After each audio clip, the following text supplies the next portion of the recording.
ಬಹಳ ವರ್ಷಗಳಿಂದ ಖಾತೆಯಲ್ಲಿದ್ದಂಥವರು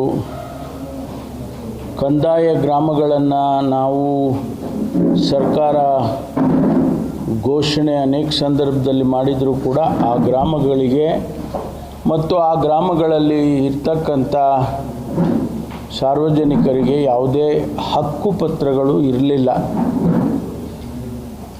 ಹಾಗಾಗಿ ಏನು 16 ವರ್ಷಗಳಿಂದ ನೆನೆಗುದಿಗೆ ಬಿದ್ದಂಥ ಈ ಕಾರ್ಯಕ್ರಮವನ್ನು ಈಗ ನಮ್ಮ ಸರ್ಕಾರ ಮಾಡ್ತಾ ಇದೆ. ಇಡೀ ರಾಜ್ಯದಲ್ಲಿ ಈಗಾಗಲೇ ಸುಮಾರು 14 ಲಕ್ಷ ಜನರಿಗೆ, ಫಲಾನುಭವಿಗಳಿಗೆ ಈ ಅನುಕೂಲವನ್ನು ಸರ್ಕಾರ ಮಾಡಿಕೊಟ್ಟಿದೆ. ತುಮಕೂರು ಜಿಲ್ಲೆಯಲ್ಲೂ ಕೂಡ ಈಗ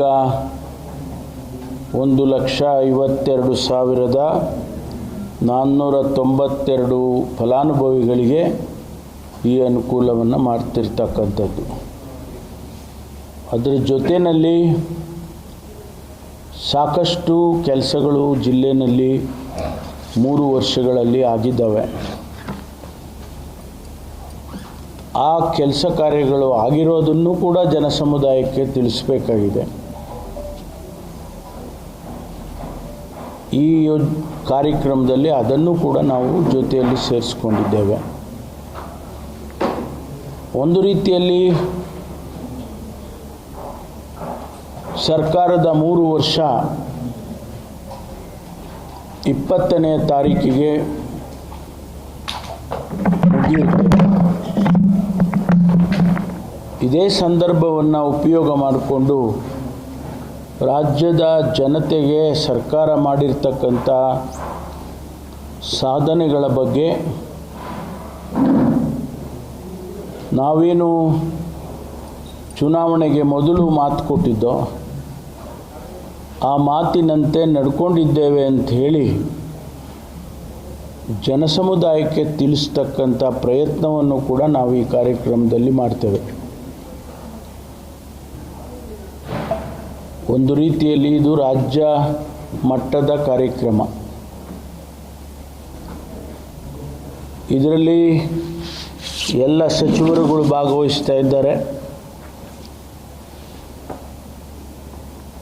ಎಲ್ಲ ಶಾಸಕರು ಭಾಗವಹಿಸ್ತಾ ಇದ್ದಾರೆ, ಸಂಸದರು ಭಾಗವಹಿಸ್ತಾ ಇದ್ದಾರೆ. ಇದನ್ನು ನಾವು ಸರ್ಕಾರಿ ಕಾರ್ಯಕ್ರಮ, ಪಕ್ಷಾತೀತವಾಗಿ ನಡೀತಕ್ಕಂಥ ಕಾರ್ಯಕ್ರಮ ಅಂತ ಹೇಳಿ ನಾವು ಈಗಾಗಲೇ ಘೋಷಣೆ ಮಾಡಿದ್ದೇವೆ. ಈ ಕಾರ್ಯಕ್ರಮದಲ್ಲಿ ತುಮಕೂರು ಜಿಲ್ಲೆಯಲ್ಲಿ ಅಭಿವೃದ್ಧಿ, ಮುಂದಿನ ದಿನಗಳಲ್ಲಿ ಅಭಿವೃದ್ಧಿ ಮಾಡೋದಕ್ಕೆ ಸುಮಾರು 682 ಕೋಟಿ ರೂಪಾಯಿ ಕಾಮಗಾರಿಗಳಿಗೆ ಅಡಿಗಲ್ಲನ್ನು ಹಾಕ್ತೇವೆ.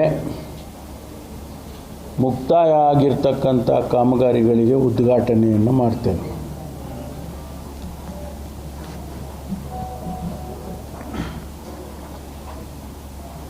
ಈ ಕಾರ್ಯಕ್ರಮದಲ್ಲಿ ಒಂದು ರೀತಿಯ ವಸ್ತು ಪ್ರದರ್ಶನವನ್ನು ಕೂಡ ಮಾಡ್ತೇವೆ. ಆ ವಸ್ತು ಪ್ರದರ್ಶನ 2 ಭಾಗ ಇರುತ್ತೆ. ಒಂದು ಭಾಗ ತುಮಕೂರು ಜಿಲ್ಲೆಗೆ ಸೀಮಿತವಾಗಿರ್ತಕ್ಕಂಥದ್ದು, ಮತ್ತೊಂದು ಭಾಗ ಇಡೀ ರಾಜ್ಯಕ್ಕೆ ಸಂಬಂಧಪಟ್ಟ ಹಾಗೆ.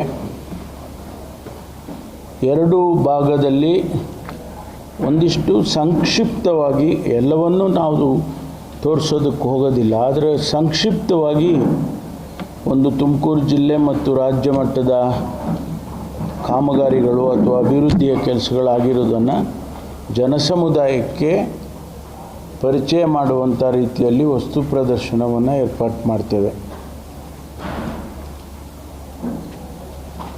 ಬಂದಂಥ ಎಲ್ಲ ಫಲಾನುಭವಿಗಳಿಗೆ ಅಥವಾ ಭಾಗವಹಿಸ್ತಕ್ಕಂಥ ಎಲ್ಲರಿಗೂ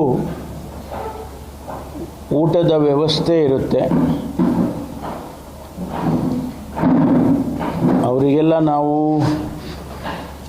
ಬಸ್ಗಳನ್ನು ಏರ್ಪಾಟ್ ಮಾಡಿ ಅವರವರ ಹಳ್ಳಿಯಿಂದ ಕರ್ಕೊಂಡು ಬರ್ತೇವೆ ಮತ್ತು ಅವ್ರನ್ನ ಹಂಗೆ ವಾಪಸ್ ಕರ್ಕೊಂಡು ಹೋಗಿ ಬಿಡ್ತೇವೆ.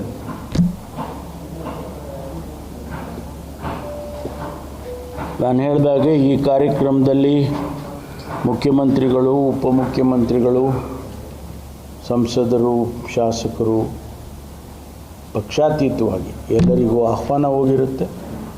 ಎಲ್ಲರನ್ನು ಕೂಡ ನಾವು ಕರೀತೇವೆ, ಭಾಗವಹಿಸಬೇಕು ಅಂತೇಳಿ ವಿನಂತಿಯನ್ನು ಮಾಡ್ತೇವೆ.